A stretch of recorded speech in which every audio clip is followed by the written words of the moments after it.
Waktu itu saya ngomong, Ibu kan bukan Kristen. Nah, Ibu doa menurut agama Ibu. Doanya seperti ini. Aku percaya Isa Al-Masih, Nabi Isa Al-Masih, yang terkemuka di bumi dan di akhirat.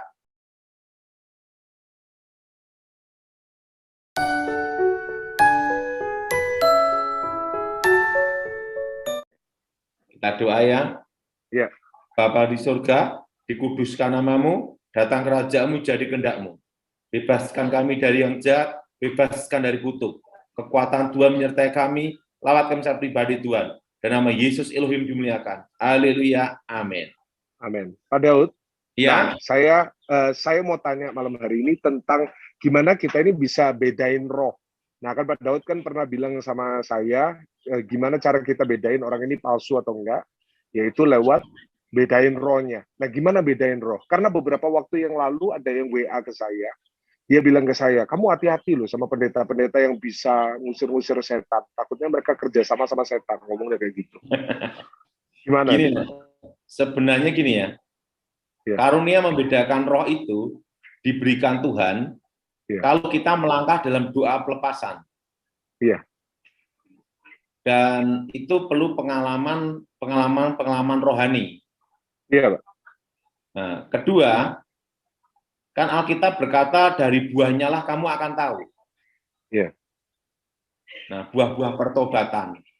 Nah, iya, yang ketiga, dalam kasus-kasus kerasukan itu banyak kejadian itu yang asli kerasukan itu mungkin hanya 30-40%, bahkan 20%. Tetapi 50-60% itu kasus kejiwaan, histeris iya, namanya.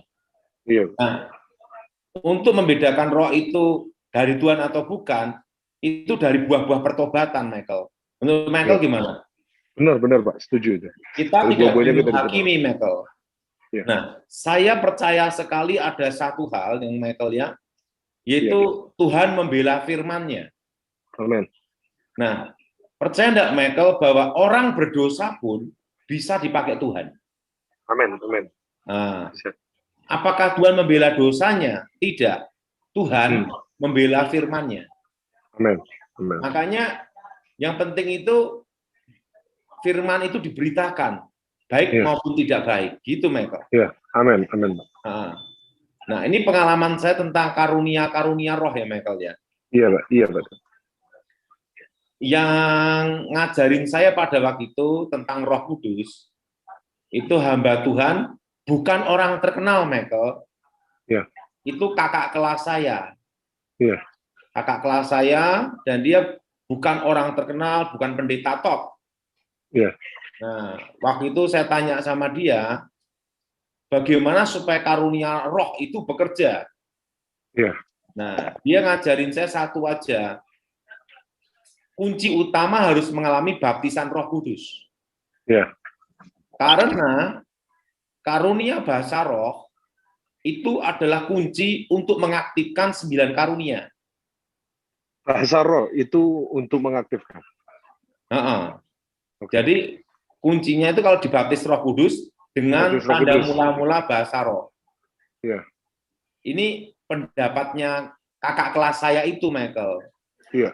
Karena kan saya kan paham teologinya kurang dalam gitu loh, Michael. Iya, Pak. Saya kan hanya taunya dasar-dasar iman, Michael. Iya, Dan menurut saya itu sudah cukup dalam hidup saya. iya, iya. Nah, apa yang terjadi? Dia beritahu saya, kalau engkau mengalami baptisan Roh Kudus dengan tanda mula-mula bahasa roh, karunia roh itu harus dikobarkan dan bahasa roh itu diaktifkan setiap saat harusan. Iya. Dan hubungan pribadi dengan Tuhan. Roh ketemu Iya, roh Pak. namanya. Iya. Allah itu roh, sembahlah dalam roh dan kebenaran. Amin. Amin, amin. Tapi bahasa roh itu digunakan untuk doa pribadi. Iya, Pak. Nah, jangan di tengah jalan berdoa bahasa roh, dikira orang gila dari mana. Nah, Benar, benar. setuju, Michael? Setuju banget, Pak. Saya. Nah, Iya. setelah saya mengalami baptisan Roh Kudus dengan tanda mula-mula bahasa roh, Iya, Pak. saya tanya sama dia, bagaimana tentang pengaktifan karunia? Iya. Waktu itu dia beritahu saya gini, tentang karunia itu adalah seperti pelangi. Pelangi itu satu tapi cahayanya macam-macam. Ya. Nah, dan dia beritahu saya, Roh Kudus itu adalah sumber dari 9 karunia. Betul nggak, Michael? Ya. Betul, Pak. Nah, dia beritahu saya, Ya. Roh Kudus adalah sumber dari 9 karunia. Nah, pasti, amin. kalau Roh Kudus ada di dalam diri kita, secara otomatis sebenarnya 9 karunia itu sudah ada. Amin. Amin. Tetapi harus diaktifkan, yaitu harus melangkah. Iya. Nah, waktu itu saya bingung, bagaimana saya harus melangkahnya. Dia tanya sama saya dulu, lah kamu ingin gimana? Mau pelayanan apa? Saya ingin melayani di kesembuhan ilahi. Ya, kan semua harus dicoba. Katanya melangkah. Iya. Dia beritahu saya, carilah orang sakit. Nah, di mana? Di rumah sakit. Iya. Nah, setelah itu apa terjadi, Michael? Iya, Pak. Pergilah ke rumah sakit, tepatnya di Solo, di Panti Kosala. Iya. Ada orang sakit tipes kronis. Iya. Komplikasi, dokter memberitahu tidak boleh duduk maupun berdiri. Karena penipisan usus gitu loh. Iya, Pak. Bisa rontok katanya. Nah, iya. Waktu itu saya ke rumah sakit cari dulu yang seiman, kedua yang sakitnya ringan lah, betul nggak? Iya, betul. Untuk coba-coba. Coba dulu. Nggak taunya saya jalan ke situ dapat yang penyakit komplikasi. Setelah itu ususnya itu tipes dan rontok bisa mati kalau berduduk atau berdiri. Iya, iya. Nah, waktu itu langsung saya angkat tangan, saya berdoa bahasa roh. Saya doa bahasa roh sampai kencang-kencang gini, Michael. Kenapa? Anda kurang yakin. Gitu. Karena apa tanda kurang yakin? Nanti habis doa masuk penjara. Aduh, gimana ini? Waduh, tanda ini terjadi. Makanya saya tahu kalau di gereja ada doa kurang ini tanya aja, kamu kurang yakin ya? Aduh. Tiba-tiba dapat suara. Bangunkan dia, suruh duduk, lompat berdiri. Yesus. Lah, saya kaget, ini suara Tuhan atau bukan? Ini kalau bukan suara Tuhan, habis doa masuk penjara, kan gitu. Iya, benar. Nah, karena saking paniknya saya tambah gini. Iya. Terus, kenapa? Itu bukannya karena terlalu kuat iman, karena bingung. Ini suara Tuhan atau bukan gitu loh. Tapi suara itu mengatakan dengan jelas, bangunkan duduk berdiri. Nah, saya bingung. Kalau saya melangkah, kalau ini suara Tuhan. Kalau bukan gimana? Betul nggak, Michael? Betul, Pak.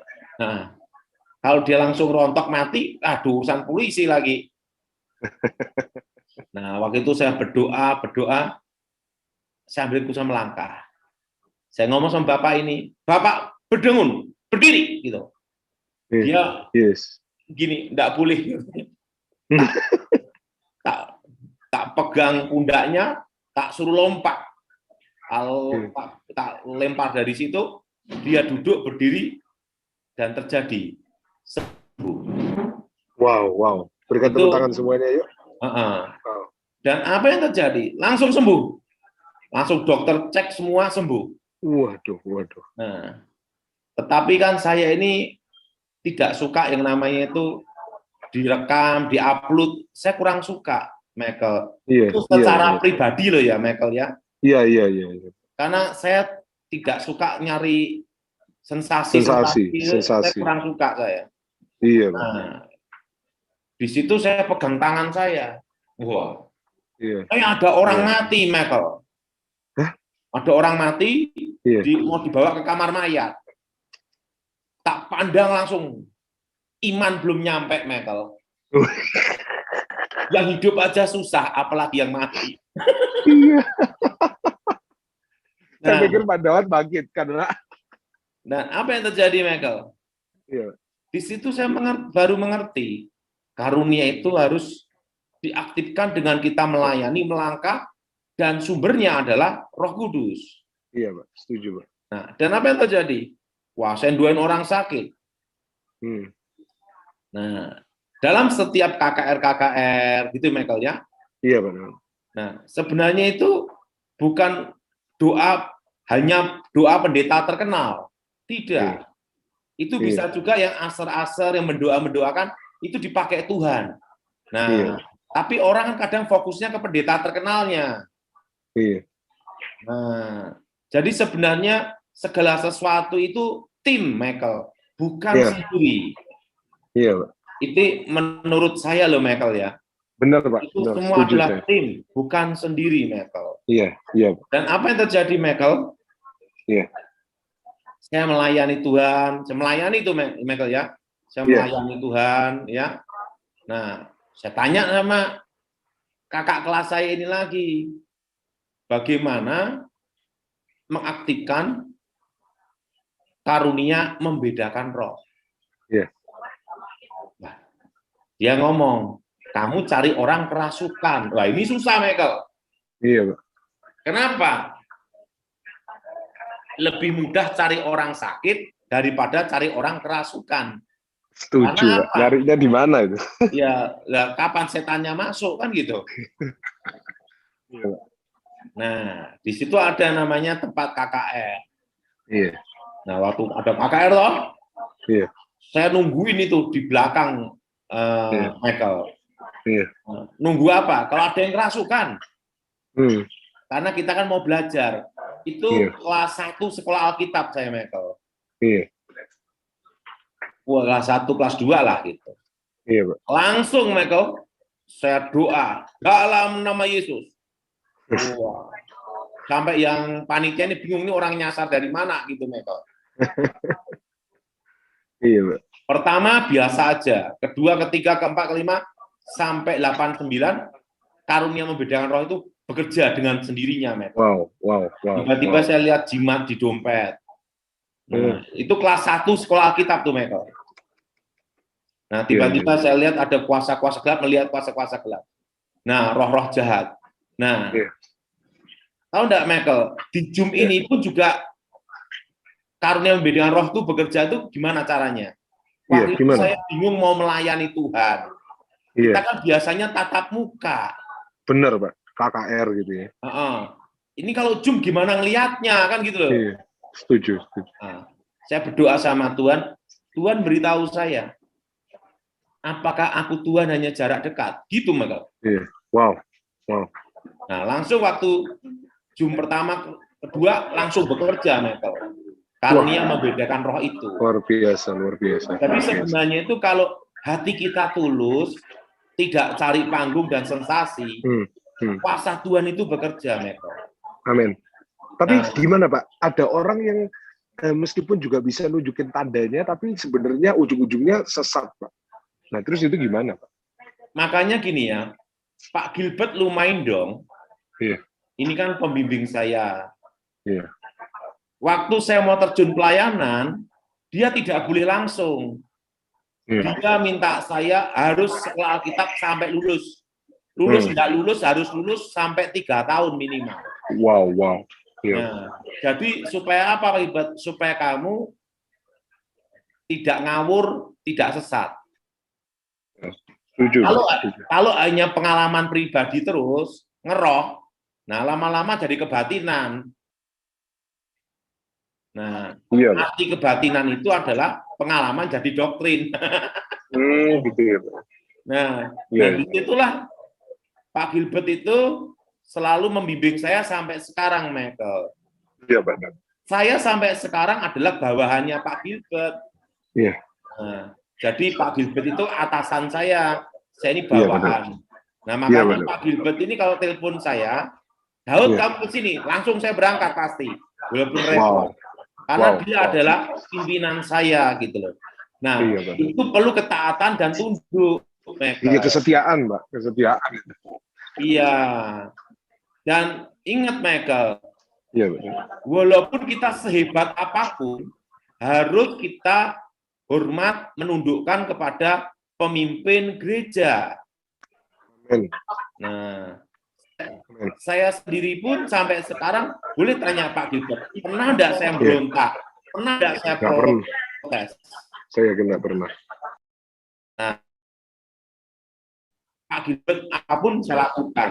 Nah, itu Michael, saya itu misalnya, kan Pak Gilbert sering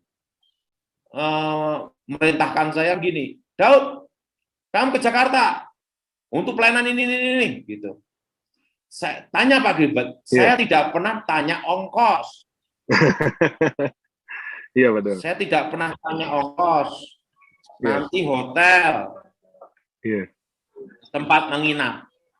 Tidak pernah. Kalau Pak Gilbert yang perintahkan, saya langsung ngomong, ya Pak Gilbert, tahunya Pak Gilbert, saya ada di situ. Gitu aja. Iya benar. Iya benar. Nah, jadi kalau kita ini tulus melayani, tidak aneh-aneh, itu pasti karunia itu akan bekerja dengan aktif. Amin, amin. Nah, kendalanya kalau udah UUD, ujung-ujungnya duit, nah ini repot, Michael. Iya, betul. Menurut Michael gimana? Setuju, saya setuju sekali, Pak. Nah, motivasinya harus benar. Setelah itu, nah dari, kalau kita ingin ada kuasa bekerja dalam hidup kita, kita harus dekat Tuhan dulu. Nah, setelah dekat dengan Tuhan, kita melangkah. Nah, langsung pendeta ini ngajari saya.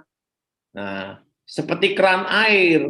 Kalau keran air ini sekalipun baru, tapi tidak pernah digunakan bertahun-tahun, ya macet. Betul enggak? Michael? Michael?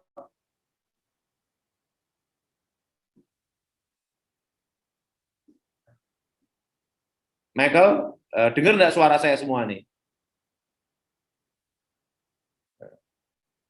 Nah, Michael, ya, jadi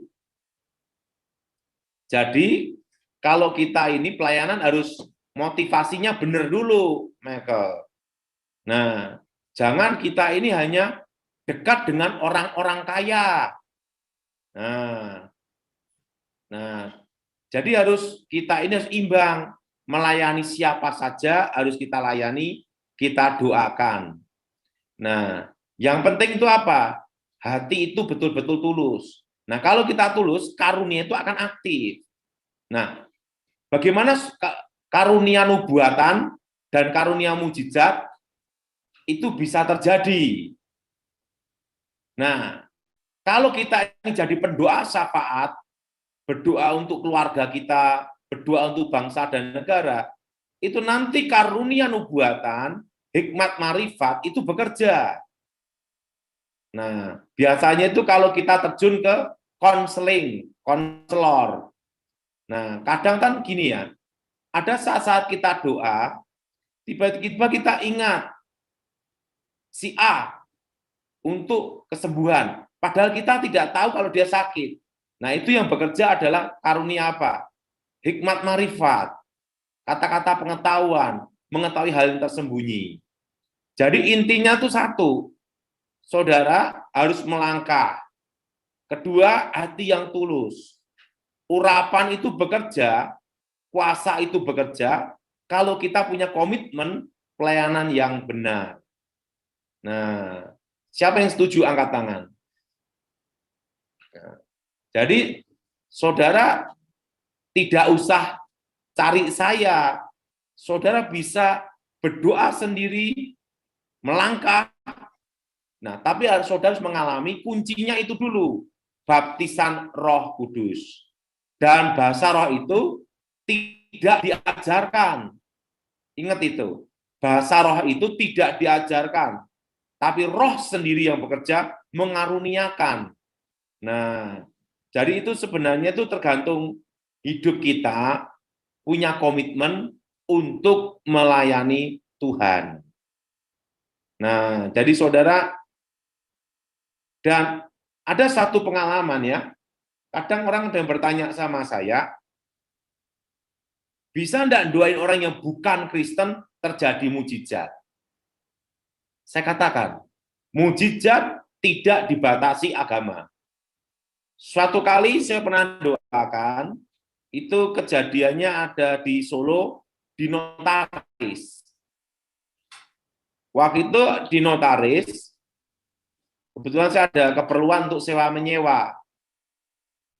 Nah, waktu itu ada satu rentenir, potang lah gitu. Dan yang kedua, ada ibu-ibu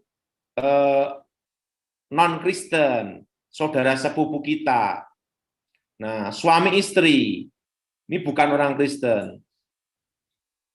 Apa yang terjadi? Suaminya menggadaikan sertifikatnya, dan rentenernya ini bunganya kan tinggi, mau disita. Nah, ibu ini kaget, karena tahu-tahu ininya akan disita semua rumahnya. Saking kagetnya, serangan jantung. Nah, waktu serangan jantung, itu di depan saya dan di depan notaris.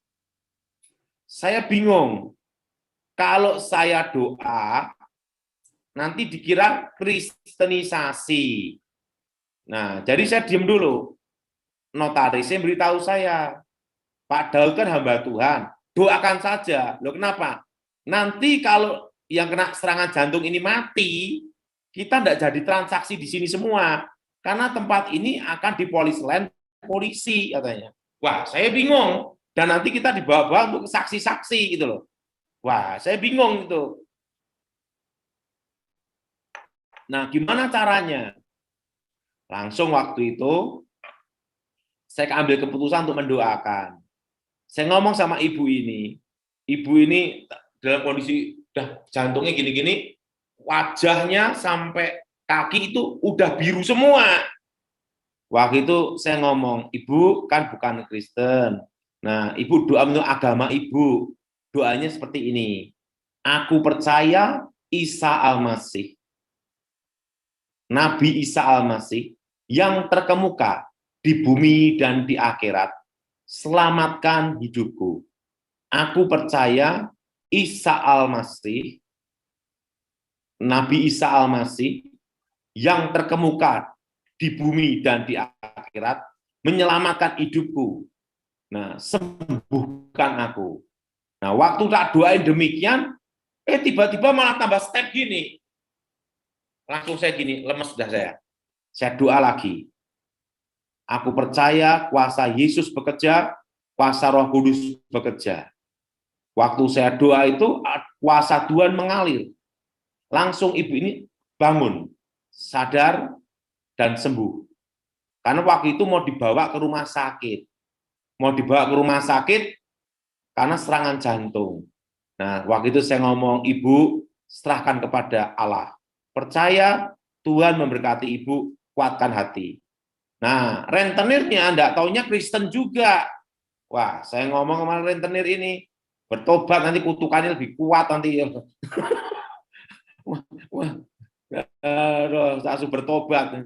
Nah, langsung di situ Tuhan membela firman-Nya. Jadi saudara kalau doain orang, baik orang kerasukan, jangan pandang Kristen atau bukan. Kan tidak ada setan Kristen. Nah, jadi saudara doakan aja demi nama Yesus. Jadi saudara kalau ada orang kerasukan, jangan tanya dulu yang kerasukan ini orang Kristen atau bukan. Perlu sudah tahu, tidak ada setan Kristen. Nah, jin Kristen kan tidak ada. Jadi saudara doa aja demi nama Yesus, setan keluar. Nah, gini, ada bagian kita, ada bagian Tuhan. Bagian Tuhan yaitu membela firman-Nya. Bagian Tuhan, kalau kita percaya tidak dipermalukan. Bagian Tuhan adalah bertanggung jawab dan menyertai. Dan bagian kita apa? Bagian kita taat, setia, lakukan, dan melangkah. Jadi saudara harus belajar namanya melangkah, maju. Nah, jadi saudara jangan tergantung sama pendeta atau hamba Tuhan.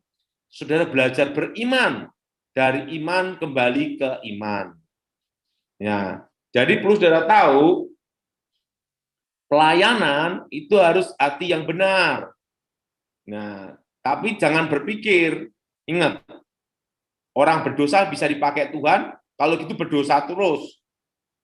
Tuhan tidak bisa dipermainkan. Pasti kena hukuman Tuhan. Jadi saudara jangan berpikir dengan berdosa terus, Tuhan bela terus. Tidak. Nanti ada namanya Tuhan menghukum. Karena Tuhan akan bertindak atas semua dosa dan perbuatan. Jadi saudara harus betul-betul hati yang benar. Selama benar, tulus, tidak usah takut. Maju melangkah, melayani Tuhan.